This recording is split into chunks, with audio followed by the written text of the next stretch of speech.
what I'm seeing are things that we need to be concerned about in North Carolina, especially at NCDOT. So here's a quick mini overview of federal aid. What we're dealing with and what we're talking about right now is what we call a Authorization Act. Each one of those bullets kind of highlights what the purpose of it is. The one that I really want to focus on is that up until now, all we have been hearing about are these authorization funding levels and programs. And that is very significant because from our standpoint is that those dollar amounts are not really necessarily the amount of monies that we can actually put into our program, what our CFO can actually ask for reimbursement from the federal administration. The key word is in that what we really talk about is obligation authority. That last bullet on the slide in there. That is the amount of money that we can actually pay contractors, purchase right-of-way with, pay private engineering firms for the work that they do on us in there. There's some other highlights in there about what the federal aid program is all about. Some of them you may be familiar about, but the key part in there is that they talk about the framework of programs, what it is that these monies can be used for, and it's actually tied to a specific system in North Carolina. Many of you have probably heard us talk about that in North Carolina we maintain 80,000 miles of roadway, where only 25% of that mileage is eligible for federal aid dollars. So it doesn't cover, we can't use it on the entire roadway system. Here's some quick highlights about the authorization itself. I don't have a good graphic to depict what that bill looks like, so I just gave you a front page of the actual legislation itself, when it was signed by the president, how many pages it has, and it's the first bill of its kind. Up until now, we've talked about federal surface reauthorization, meaning it's a program that covers everything transportation that moves over the surface, highways, bridges, rail, transit as well. But this is the first time that it gets meshed in, married, if you will, with infrastructure. And I have a graph that hopefully will explain that for you. It also is about $1 trillion. And let me pause here for a second. You may have heard that it's a $1.2 trillion program over 5 years. You may have heard it's $1 trillion. You may have heard it's about $840 billion. My math is only coming up to $1 trillion. So that is the number that I will share with you today on it. This bill, like I said, covers the 22 to 26 federal fiscal year time period. And in order to make the financing of this bill work, it actually needed an infusion from the U.S. General Fund in the order of magnitude of $118 billion. This is not something new. The major source of revenue of the Federal Highway Trust Fund is motor fuel taxes. We know that fuel vehicles are getting more efficient. There's alternate types of vehicles coming in, but more importantly, the federal gas tax has not been changed since 1993. So in order to get this dollar amount of programs to work, it needed an infusion of monies from the U.S. General Fund to the tune of $118 billion. And if you're keeping count, since 2008, when the first transfer was made, over $270 billion have now been transferred to support the federal transportation programs. If you were to look at the bill itself, these are the major divisions, the major titles in there. Some of them we have expected, Section A, surface transportation, B, transit, but everything almost below that, those are new programs that have come about from the infrastructure portion of the bill. I'm going to focus more today with you on the revenue projections in there and how it all comes about. This bill authorizes expenditures to start on October 1st of through October 1st of 2026, and it actually extends the collection of the gasoline and diesel taxes 2 years beyond that time period. As you heard me say, it requires a transfer to from the general fund to keep everything moving. Here's a quick graph. I won't spend a lot of time explaining it, But basically, if those are federal fiscal years along the x-axis, the y-axis is providing you a view of the amount of money that would be in the Highway Trust Fund. And you can see that without an infusion of that $118 billion, the trust fund would have been negative, no matter what year you look out into the future. Now, theoretically, a trust fund, by definition, cannot run in the negative. So what would have happened there is that the federal highways would have had to invoke cash management procedures, which would have meant that all state DOTs across the country would have received 40% less than what we had been receiving prior. But because of that $118 billion, and that is represented by that bar in green, it has actually decreased. You see that if you put your close eyes on it, that it looks like it's softened through 2026, although we just got an update here a couple of days ago that says we may not make it just there yet, but beyond 2026, definitely the Federal Highway Trust Fund will be running again into an insolvency issue, which means A, the federal gas tax will have to be increased, or it will require Congress to make another transfer from the U.S. General Fund to afford whatever type of funding levels they want to provide after the year 2026. $1 trillion sounds like a lot of money. I wish I had a good way of explaining how big that is in terms of number of dollars stacked lengthwise, height-wise. I just couldn't come up with it. So being an engineer, I just said it has 12 zeros in it. When you think about the $1 trillion, when you split it 52 ways, because you have to include U.S. territories in the District of Columbia in addition to the 50 states, you spread it over 5 years, and you know how much it costs to build transportation infrastructure, it really doesn't sound like a lot of money. So you're now getting Bert's ideas of how to view IIJA. On the left-hand side, I have what it's called the reauthorization portion, and that's roughly about $475 billion over a 5-year program. Those are the monies that we in transportation have become accustomed to. Those are the ones that have all those program names that we talk in terms of abbreviations, the National Highway Performance Program, NHPP, and all of those that you've come to know about. But the right-hand side is what I call new money, and that's about $550 billion over the 5-year time period. And I further have subdivided those into 2 major categories, those that are related to transportation in some way or another, and those that are what I call utilities. And what do I mean by that? Well, here's a breakout of those 3 blocks in there. You see on the left-hand side, you see roads and bridges as being the bigger category, public transit, railway, road safety in there.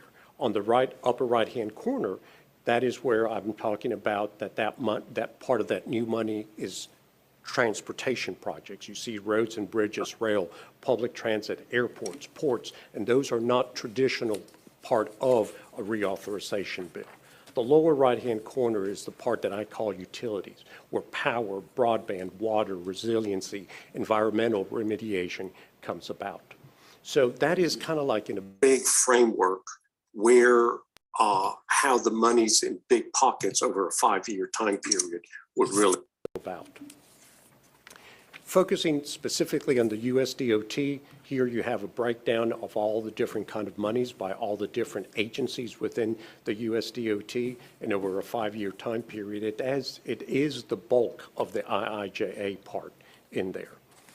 Also, here are the other federal agencies that are being involved in the IIJA, agriculture, commerce, energy, and you see the list in there that are traditionally not part of a reauthorization bill.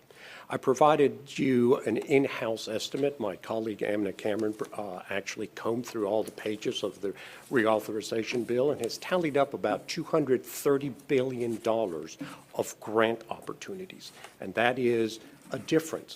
Prior reauthorization bills have had grant opportunities, but we've never seen anything in this order of magnitude. If you do the high-level math, this is about 25% of the entire $1 trillion that is available through grant opportunities.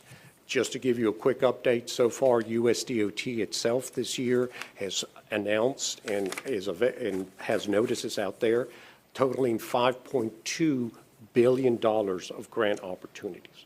These grants traditionally in the past had been made available to state DOTs and MPOs, but with the IIJA law, you see in this table everybody that's included in there. And this is basically the MPOs, the rural planning organizations, Indian tribes, territories, just about everybody. I've heard a number quoted that nationally there's 60,000 entities that are now eligible to apply for these grants.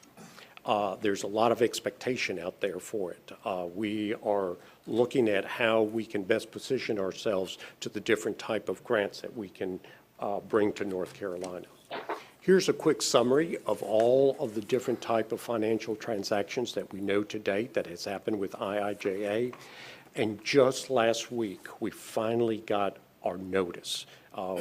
Incidentally, it was on April Fool's Day. I didn't know what to make out of it. It came in late in the day.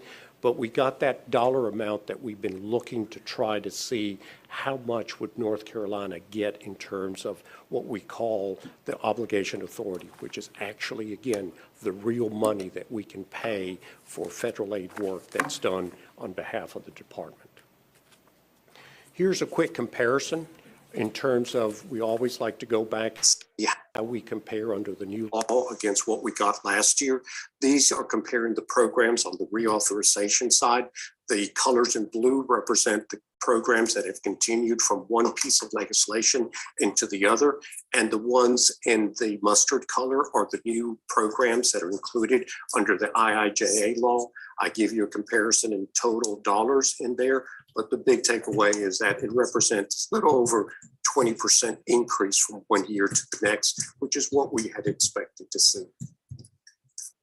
When you look at the apportionment comparison of everything that's available to roadways and bridges, you have those recurring programs. Those are the ones that we see under the reauthorization portion, and you see the new programs that come in.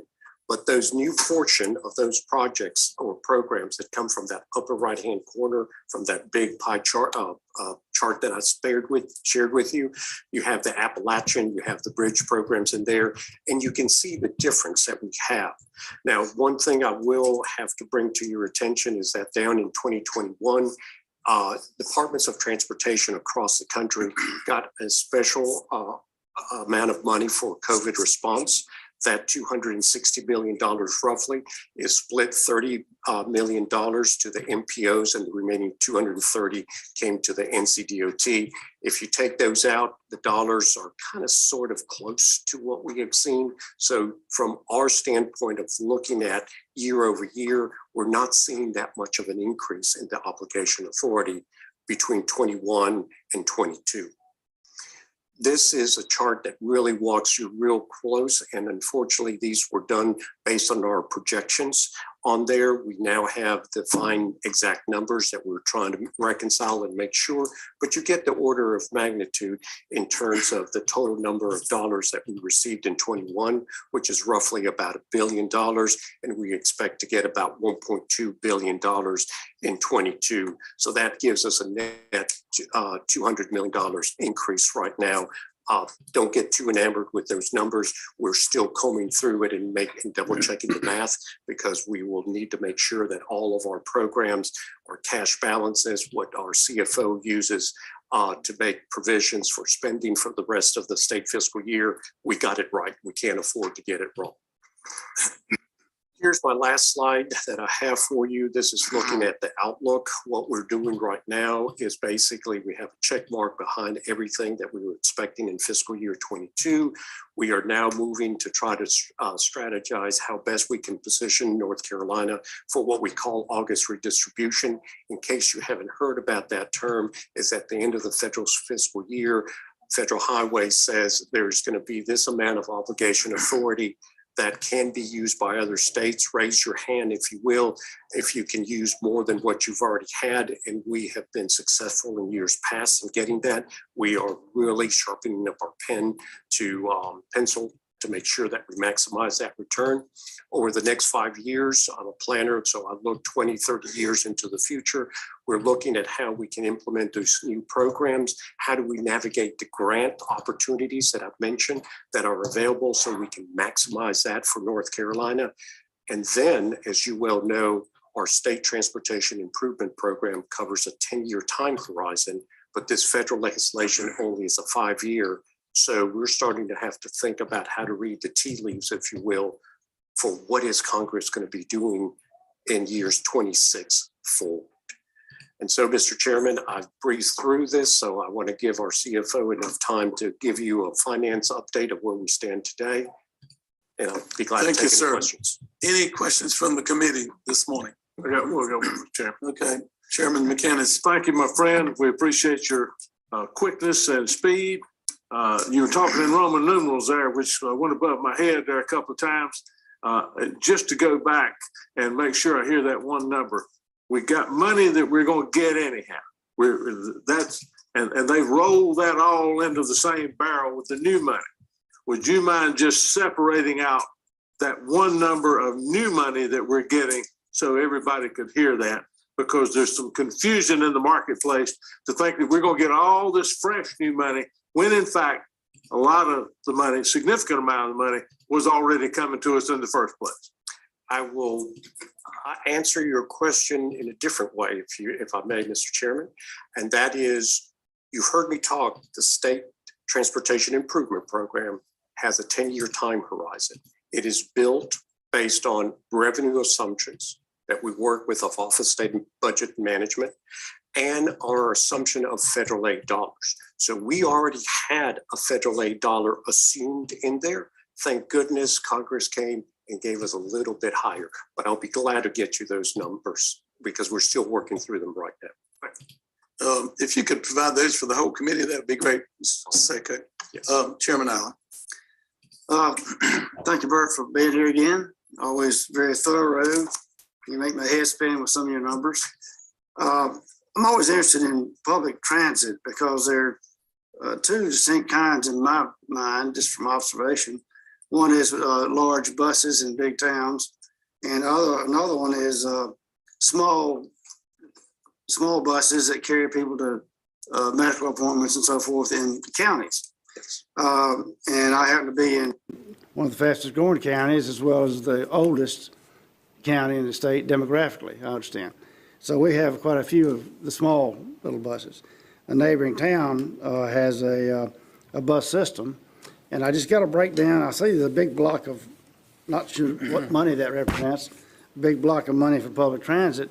I just saw a breakdown of a previous allocation that included about 10 of our major towns and 0 for the smaller systems. I know our book that we do, state money, includes the smaller systems, but is any of this money going to go anywhere but the big towns again? And you're totally correct, sir, that my presentation was geared more towards highways, roads, and bridges in there, and I didn't do transit, nor did I do rail as well on that. We just got the FY22 apportionments yesterday, so we have those numbers, and I'll be glad to provide them back to the committee as well. So I appreciate it. Have an idea. And I guess I could make an offer, Mr. Chairman, that we can come back, maybe not me, but give you the same kind of presentation for the other modes as well that are part of the. That federal. would be fine with me and staff. Take note of that. Okay. Representative Hart. Thank you very much. You did a masterful job in breaking down and helping understand a complex funding from the feds into your slides 10 and 11 and how you broke those down into reauthorization, transportation, and the new Transportation utilities section. And in that utilities section on slide 11, you had broken that out into the power, broadband, water, those things. Is that going to be administered through the DOT? I don't know those programs and how they're coming. The money's coming. Is that just authorization in this bill, or is it going to be somehow programmatically tied in through the management through the DOT? you have to remember that there's a lot of other federal agencies that are involved, so I will presume that they are. We have only scratched the surface of this new infrastructure bill and presented the big dollar amount, which everybody is really more interested into. A lot of these programs, we have to wait until what we call guidance to be promulgated by the federal government. It's starting to now come out, even though the bill has been approved since November. So we don't have maybe necessarily all of those, but there's a group of folks working already to figure out how best to do it. I'd like to say that perhaps the majority of those are going to be grants, but I stand to be corrected on that, sir. Follow up. The grant would be administered through the North Carolina DOT, or they would be a grant from the feds through, say, we got a North Carolina broadband office. I mean, just to use that as a. I don't know the answer to that question, so I'd rather not even render an opinion on that. Sure. But we'll find out how that is being coordinated in the state. Thank you. Any other questions? Chairman Sawyer. Thank you. Thank you for the presentation. To follow up on what Chairman Arp said, when you do come back and present this information, I'm very curious to see as who actually has the authority to spend the money and how it is, in your view, should be appropriated. Just some quick math, $548 million in new funds over a 5-year period is what, $100 million a year, and understanding that that's going to be in the utilities and transportation. Is that something, I'd like to, in your opinion, find out, is that something that the General Assembly should be looking to appropriate, or is that something that the agency feels that they have the power to do?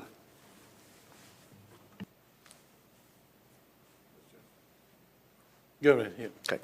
I don't have an answer for that right now, but we'll look into it and get back with you. Any other questions this morning from the committee? All right, thank you, sir, for your presentation. Now we have Stephanie with us today, Stephanie King, Chief Financial Officer, North Carolina Department of Transportation.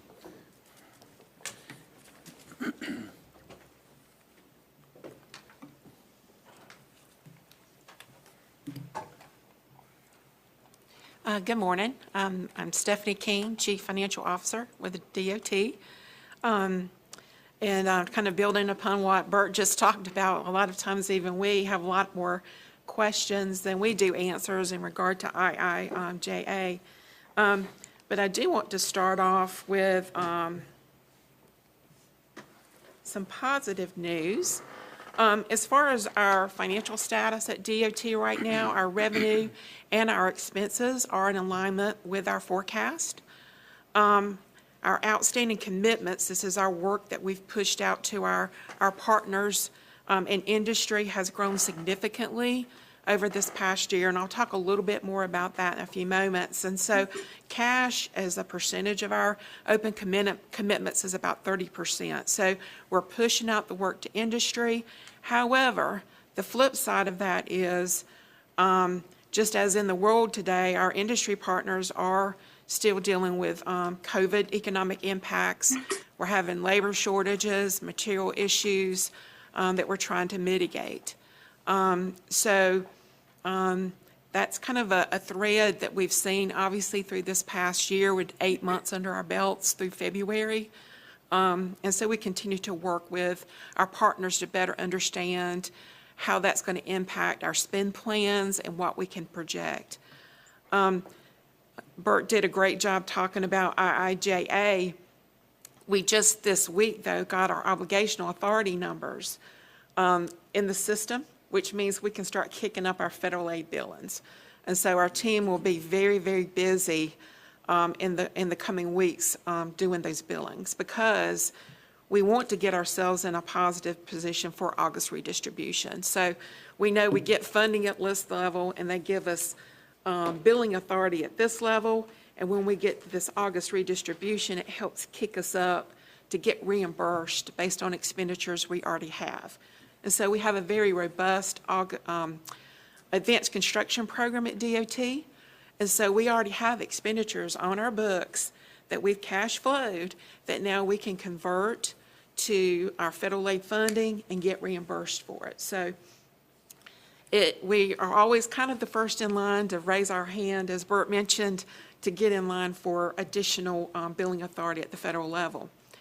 We have moved forward with a BuildNC issuance as our $300 million PAR issuance, 25 projects with regional and divisional impacts throughout the state. And so we plan to close on that particular sale May the 19th. Our Council of State approved it this week. So we're excited about moving forward with that. During this period, we have made improvements to how we operate. Our secretary and all our partners have wanted us to do better with our spend plan management. Our SAS partners helped us to put a short-term COVID adjustment in our forecasting. Because when we work with SAS, they're looking at history, but we've been in unprecedented times. So the normal payout curves for construction projects are not what they, have been. So we did put a short-term factor in beginning in January that lowered that expectation, and we're continuing to work with them on some additional analytics. That's more of a longer-term solution, because what we did in the short term was looking at history, kind of lagging indicators. We want to look at leading indicators for construction indexes, labor, and that sort of thing. So also we've elevated how we actually do some of our forecasting, and that's now by project. And we're developing a spend plan governance document. So those are some of the things, Auditor Wood brought up in her last performance audit. So we're attacking that, and we're busy working on our next spend plan development to be approved by our board. I put this slide in here because this is reflective of what we've done this past year. We had an original spend plan to start our fiscal year, and then we were more hopeful that some of the expenses for in our system would be elevated, but we continued to see delayed billings. Our crews are out there, they are working, but not at full capacity. And so when we came along, and we've done a spend plan amendment 1 during the year after the passage of the session law, we actually decreased what we thought the expenditure expectation would be. And that's the point in time we did that COVID-19 adjustment to our forecasting. And we just recently had state budget and our board approved another spend plan amendment that now includes the BuildNC issuance and also the $190 million of economic development that was spelled out in the last session law as well. So let's look at our revenues. The left-hand quadrant is basically just for the month of February, but I'll draw your attention to the middle depiction. We're 1.3% higher in our revenues. We're getting strong motor fuel revenue numbers, strong highway use tax. And so you can see here, again, the variance of 1.3%. And we're going to anticipate, obviously, some increases in our federal reimbursement now that we have obligational authority. And we do see strength in our revenue sources. So when you look at last fiscal year versus where we are this fiscal year, we do see some additional growth. I'm sure it's not pre-pandemic growth, but at least we're in a recovery period, and we continue to monitor where we stand. And the last few bullets are what we intend to do as far as the consensus revenue. The teams will be working on that in early May. And a 10-year revenue estimate will be worked on by our state budget office along with DOT, and that's really key in the development of our STIP. So Bert really wanted me to emphasize today that their revenue updates start with verifying their assumptions and forecast. I mean, what is the real world telling us right now? Because there is so much volatility in the world stage with crude prices, those sort of things, that all that has got to be considered when they're doing their forecasting. Expenses. This is an area we've been spending a lot of time trying to figure out what can be done. Again, that middle depiction shows that our spend through this fiscal year is $129.8 million less than what we had predicted, and it's across the board. It's construction, maintenance, modes, administration, just throughout all our different programs. But there is some shine in this particular area in that our expenditures have increased from the prior year. So we do see that things are slowly getting better, but obviously not to the level that we would all like. So we're actively working with our industry partners and to better understand the issues that are in our world today and reviewing our SaaS analytics so we can better forecast where we're going to be. Okay, as you can see here, we've got cash, highway fund 1.438 billion, trust fund 938 million, other is the Ferry Capital Fund where all their proceeds are going into. So we see both of our cash areas are very healthy, which equates to a spend of about $558 million a month, 131.7 days of cash on hand. The middle quadrant is where we've had tremendous growth because we're continuing to push our projects out, and you can see our open commitments are right at $8 billion, with 76% of those in the construction program. And so if you look at cash as a percentage of those open commitments, we're around 30%, which is kind of about where we were around 2015. And so we're asking ourselves, what is a healthy DOT? What is a strategic amount of cash to open commitments that we should strive for?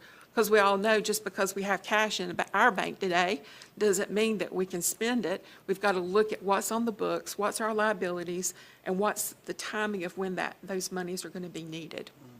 So we started 22 new projects in February. We closed out 23. And so this is where I want to kind of land a little bit today to talk about the increases in our open commitments and our cash. So you can see here our closing cash balances have increased through the month of February, but also our open commitments have increased. And so when you do that math of cash percentage of open commitments, you can see here where we're plotting from July to February, we're kind of in that same quadrant. So cash is staying more constant. Our commitments are going up. So I wanted to share this with you today as well. You can see here on the bottom of this graph, we went back and looked at 2015 through 2022, and we looked at cash as a component of our open commitments. And so this ratio is a metric we want to start using within the agency to let us know, are we stable, are we healthy, what levers do we need to push? Because we do get asked, you have high cash, aren't you going to let more projects? Well, we've got $8 billion already on our books. And what's the timing of those? So we've got to be very strategic. Obviously, cash coming in, you got cash going out, you've got commitments being expended, and you're starting new commitments. So what is that right balance? It's kind of like, the seesaw of, what is the perfect place for us to be. And we're going to start peeling that back in the weeks and months ahead and share that with our board and more broadly to see where we see ourselves and what is, again, healthy. Because our industry partners, everyone, no one wants to go through what we did in that time frame of 2018 all the way through up to 2020. Because there was acceleration. Hey, you've got cash, push more out. Let's spend that cash. But you can set yourself up for some very severe issues when the bills come due. So we're going to be sharing more about that in the weeks and months ahead. I always am concerned about the health of our highway fund and our trust fund because 76% of our open commitments are the construction world, which is our trust fund. We want to keep it healthy, need to keep it happy, because that's the source of our build-in C bonds. So you can see here, now that we have gotten the approval to move forward with build-in C, you can see that both of our funds will remain healthy. We're projecting through 2023. But obviously, there's caveats to it. We're going to be billing more federal dollars.